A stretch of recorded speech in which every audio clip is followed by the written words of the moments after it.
Eh, je suis piste de BMX ici. Je sais pas si tu vois, mais c'est... Non, tu vois pas. Là-bas, tu vas peut-être voir, il y a des tremplins. Wesh! Une piste de BMX, je viens de découvrir. Ça tombe bien, je fais pas de BMX. Ok, donc salut tout le monde, c'est Sneer, on se retrouve...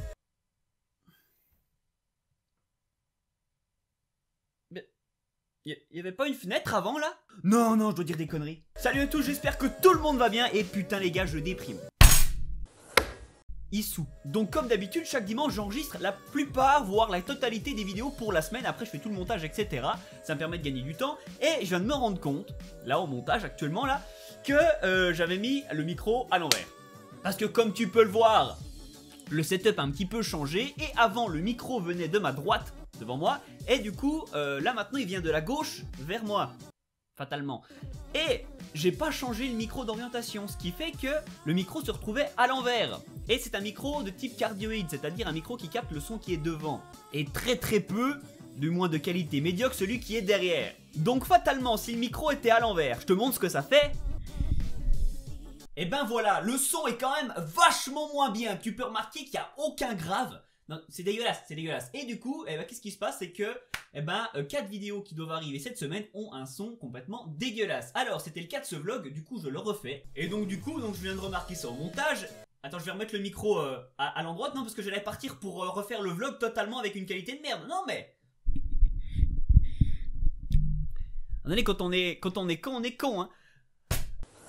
Donc du coup il va falloir que je retourne la totalité des vidéos. J'ai perdu exactement une journée, c'est génial. Oh là là, magnifique. Et le pire c'est que ça m'était déjà arrivé il y a quelques temps.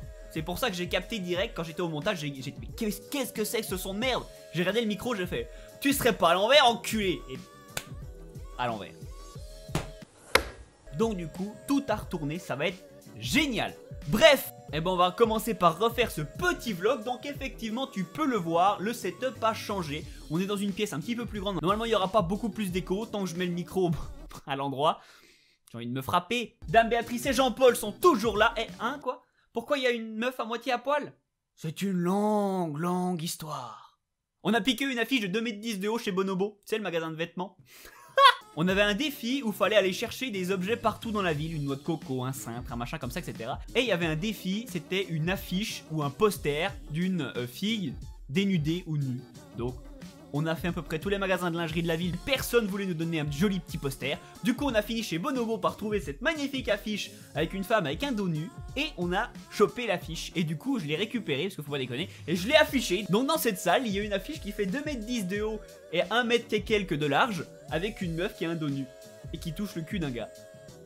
C'est joli hein. Donc bref voilà, donc le décor derrière il est comme il est. Je vais rajouter plein de trucs au fur et à mesure, suivant ce que j'ai, suivant ce qui se passe, etc. Vous allez voir, ça va être génial. Dans 2 ans il y aura plus de place sur le mur. Donc voilà, donc sinon pour ce petit vlog je voulais vous demander, connaissez-vous le mur de la mort? Vous savez le mur de la mort? C'est ça.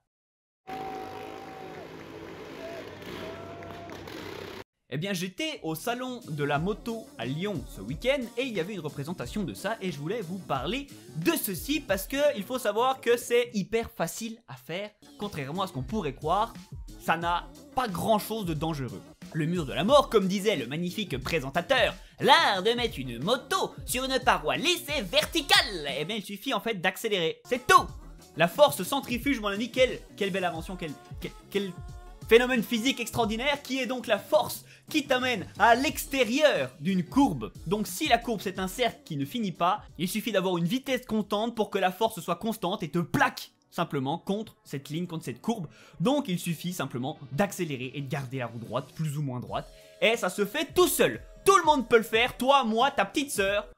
Je crois. Il suffit quand même juste d'avoir les couilles. Et justement à ce titre là, il y avait une fille, ils étaient 3, le père, la mère et la fille. Et la fille avait 15 ans. Elle faisait ça à 15 ans. Alors bon, c'est facile à faire, mais je suis pas sûr qu'à 15 ans, j'aurais eu les couilles de me lancer à 40-50 km/h sur une paroi comme ça. Tu vois? Je pense que la fille, il faut pas trop chercher la castagne avec elle.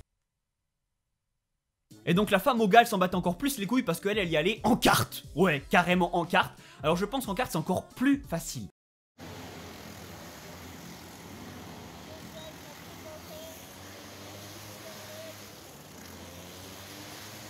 Et rien à faire. Y a rien à faire. T'accélères, tu tiens le volant. Et ça se fait tout seul. C'est hyper simple. Tout le monde peut le faire, mais c'est hyper impressionnant. Et c'est là que c'est des génies, les gars, quand même. Donc voilà, je voulais vous faire cette petite aparté là-dessus. Sinon, pour ce vlog, j'aimerais vous parler de quelque chose d'intéressant. Oui, ça arrive. Un livre. Je sais lire. Oh putain, c'est génial. Attends, est-ce que tu vois peut-être pas, mais non, tu vois pas. L'étagère à côté, il y a plein de livres dedans. Attends, je t'en prends un au pif. Mauvais exemple, c'est le catalogue Ikea. Deuxième au pif. Ouais, bah, pas forcément un meilleur exemple. Le guide de survie de l'armée américaine. Ah bah, au moins, c'est intéressant et c'est utile. Tu apprends à soigner des blessures, la rose sauvage, le cynorhodon comestible, les baies de montagne, tu vois, t'as pour manger quand t'es dans la merde. Au cas où que tu veuilles partir tout seul comme un gros dé... Oh! Comment fabriquer une sandale? C'est quand même vachement génial. Fabriquer une sandale. Oh. Comment faire du feu? Hein? Ce genre de livre, c'est ça qu'il faut lire. Au lieu de lire 50 nuances de grès. Déjà, si tu lis 50 nuances de grès, tu vas te mettre dans une poubelle avec le livre. Et après, on voit ce qu'on fait. D'ailleurs, si toi, tu lis des choses, des livres, des machins comme ça, etc. Peu importe ce que tu lis, dis-moi dans les commentaires ce que tu lis. Si tu ne sais pas lire, tu peux me le dire aussi. Est-ce que c'est possible de savoir écrire et pas lire? Avec un problème dans le cerveau, tu sais, des fois il y a des déficiences à cause d'un problème particulier, et les gens ils perdent un certain truc, ils savent plus écrire, mais ils savent parler, ou ils savent plus parler, mais ils savent lire, etc. Non, je pense pas. Moi je suis pas sûr. Bref, donc ce genre de livre, c'est peut-être pas le genre de livre très romancé où il y a des histoires, mais tu vois, moi les livres où il y a des histoires, ça me fait chier. Je veux dire, tu lis un truc où ça t'arrivera jamais, 50 nuances de grès. Tu lis un bouquin de cul, vaguement de cul, c'est juste une histoire de merde. Alors que là, tu lis ce livre de 500 pages là, putain, tu pars au fin fond de la Sibérie, tu sais te démerder. Et c'est typiquement ce genre de livre que je lis, moi c'est des livres utiles. Et je suis en train de lire un livre en ce moment, ça s'appelle La semaine de 4 heures.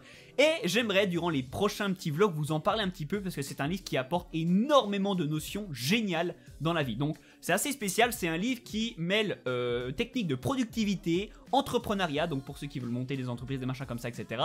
Développement personnel, donc pour t'aider à être plus heureux. Le mec a pris ces 3 trucs, il a fait cela.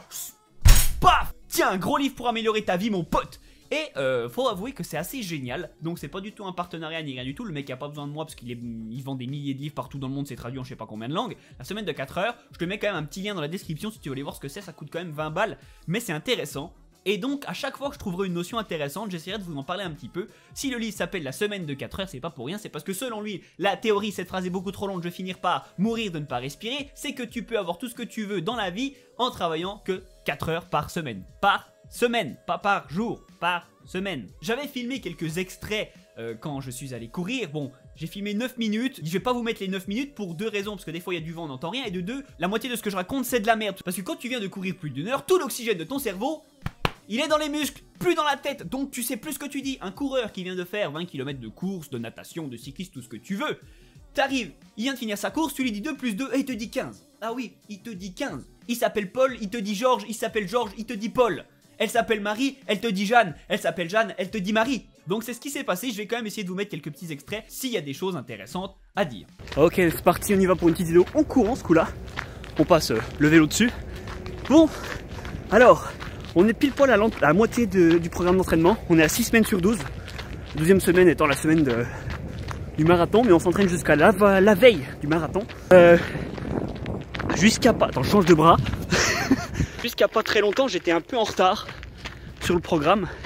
C'est-à-dire qu'il fallait faire des sessions de course de 1 heure et quelques 30 km et j'étais obligé de faire des pauses, de m'arrêter parce que musculairement les mollets ne tenaient pas.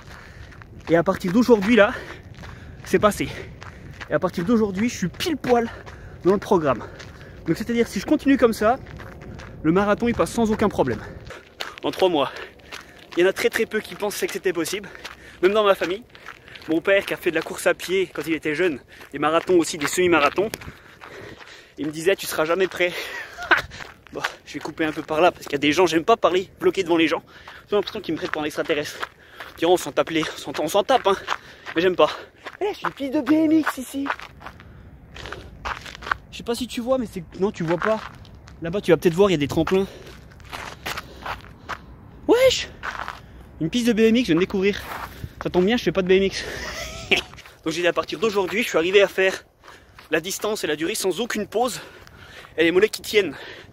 Du coup c'est vachement bien. Donc voilà, donc aujourd'hui il faisait -2. Je voulais faire une séance dans la voiture, une séquence, pas une séance. Ouais, quand tu manques d'oxygène, tu racontes que de la merde, hein, faut savoir. Donc je dis aujourd'hui il faisait -2 parce que je tourne cette vidéo pendant la vague de froid. Alors moi j'ai de la chance, j'ai pas à me plaindre. La moitié de la France est à -10. Nous à Valence il faisait -2, -3, -6 ce matin. J'ai attendu cet après-midi, il est 15-16 heures là. L'important c'est de rêver très très haut, très très gros. Rêver de l'impossible pour réaliser vos rêves. Je suis en train de lire un livre là-dessus. C'est pour ça que c'est important d'avoir des rêves complètement surdimensionnés. Sans quoi, c'est pas suffisant pour atteindre ses objectifs. Donc c'est pour ça que préparer un marathon en 3 mois, du 1er janvier au début avril, c'est pas censé être possible. Mais je vais le faire quand même. On est bien les gars, on est bien. Et je suis déjà en train de réfléchir à mon prochain challenge. Sur le prochain objectif après le marathon. Parce qu'on va pas s'arrêter là sur les rêves qui sont complètement fous.